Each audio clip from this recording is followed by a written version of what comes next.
This is Red, White, and Royal Blue. And this is the Prime Experience.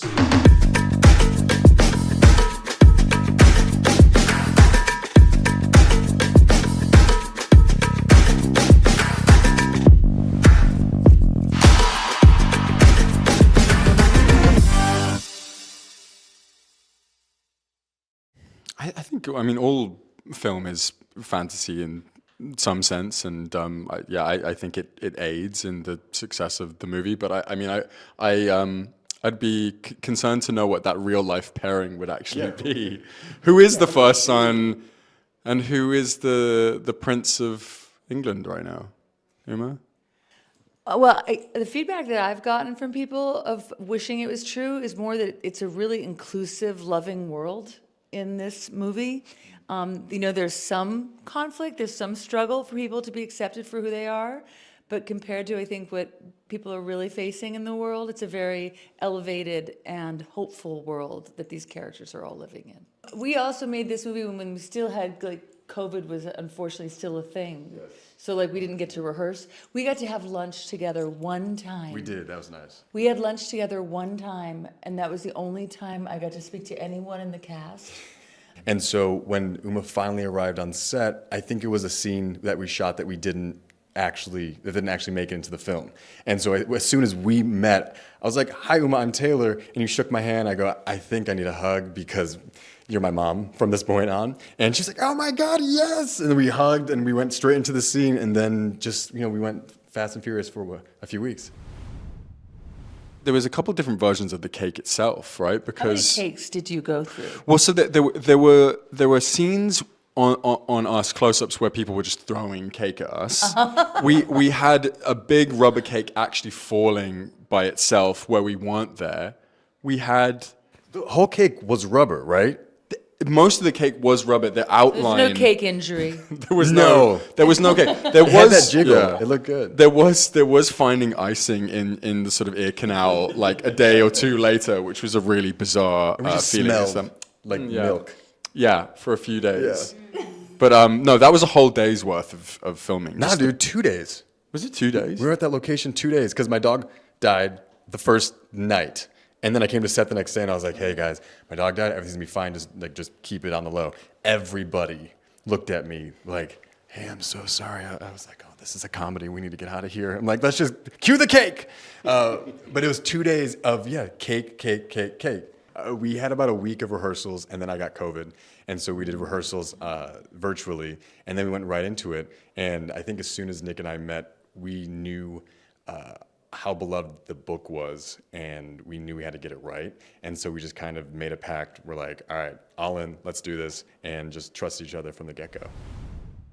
I think Nora is her own person as well. I think she's really full and vibrant, and I think that sort of brings out this beautiful side that we see in Alex. But yeah, I think she's happy to support and encourage and lift up and get Alex to embrace all that he is, all he is. There's a lot happening in the U.S. and in Texas in particular, and I hope that we continue to try to move forward, or not continue. I hope we move forward again. We turn around a little bit. Well, again, I think to see the positive, the hopeful side of human nature, it's strong in this movie, and it's a real thing, and it can manifest, and it has manifested before. I think we're all seeing a lot of backsliding and a lot of fear and confusion, but hope and love is an option, and I think we have to just hang in there.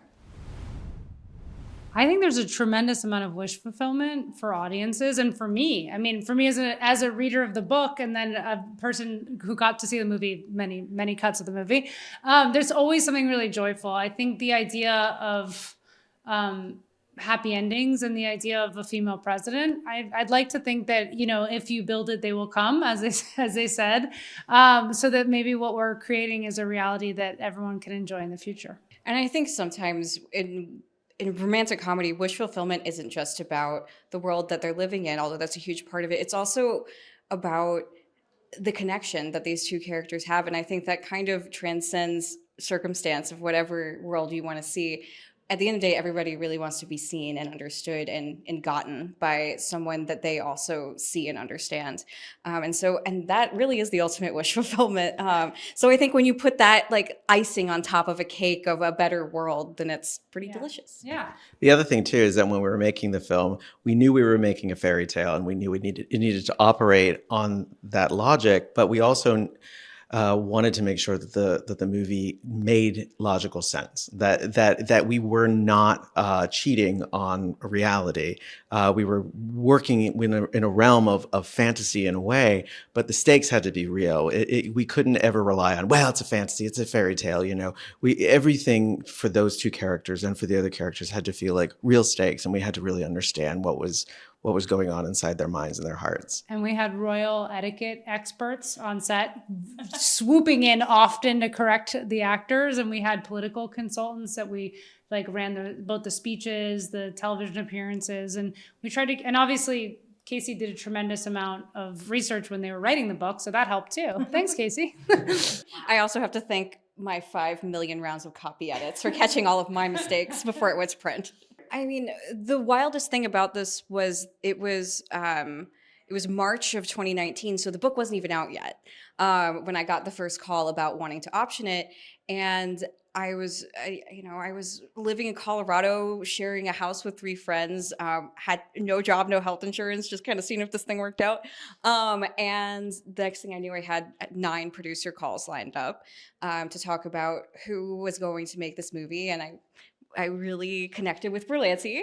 And then we had, I had Amazon, Bree at Amazon flew to Colorado and took me out to lunch and told me how Amazon was going to take care of this baby. And it was just one of the most indescribable, surreal experiences of my life as somebody who had not even yet put out their first book. And it was just an absolute fever dream. And then 3 years later, it existed in the world. I think for me, I love a romantic comedy, but I want to believe it. I want to believe that the obstacles are real. I want to understand why these people can't be together. And I want to be able to really root for them as an audience member, for them to kind of get past all the obstacles, internal, external. This thing of like, I didn't get their number is just for me not enough. So this felt like, oh, these are some real there's internal obstacles, there's external obstacles. There's so many reasons why it's so hard for them to be together. But as like, I'm a pessimist, but I think underneath every pessimist is actually like a really big optimist. So the idea of like wanting these 2 men to figure it out was just undeniable. I was so invested in the book. So the idea of, and it was like not, I was pretty obvious. There's a reason why there was a bunch of producers calling. The book was just so incredibly well realized, and it felt in a lot of ways like a movie. I don't remember anymore what's in the book and what's in the screenplay, where it started. To remember. And I think that for me is a sign of a very successful adaptation and relationship with the novel and with the author of the novel. There's just absolutely no daylight between the book and the movie in terms of intention and purpose. Writing the screenplay was like the ultimate in fan fiction, because I loved these characters so much. I loved Alex and Henry so much, and reading the book for the first time, I genuinely wanted to live inside of their lives and inside of that book. And so adapting it and then making the film felt like a real a special opportunity that most people don't get with a book that they love. In the book, the scene where Alex comes out to his mom, she handles it in a very type A presidential way, where she's like, meet me back here. Here's a calendar invite. I'll see you in 30 minutes. And when he comes back, she's prepared a PowerPoint presentation of international politics, sexual experimentation, and oh, here's what you need to know. Here's what I need to know. Here are some forms to fill out. Let's all do this together. Also, you need to give me your campaign badge. And so I think, in the book, there's 400 something pages, so you need to have those moments of comedic relief. But I love that Matthew made the choice to have that be a quieter, more like sincere, more intimate scene between Alex and his mom, where he tells her that he's bi for the first time because, you know, it's really important to take care of that moment on the screen because it is so rare to see depicted in film. And I loved that scene. And I think Uma and Taylor did just absolutely crush that scene. It's beautiful. Yeah, that filming that scene was a particular joy for us, and the two of them, it's on the screen. The affection that those two actors have for one another, and the respect they have for one another. For me, writing that particular scene, and when we got to shoot it, it was, I came out to my parents in the '90s, and I did not have that scene with my parents. I love my parents. My parents love me. But it was a different time, and I wrote the scene I wish I could have had, and I wrote for Ellen based on what I know about her from Casey's book. I wrote the dream scenario for any kid coming out to their parents, and that's why the PowerPoint jokes at the beginning of the scene, because I wanted to honor the fact that I was completely obliterating the scene that Casey wrote and refabrishing it for something I knew I needed for the film.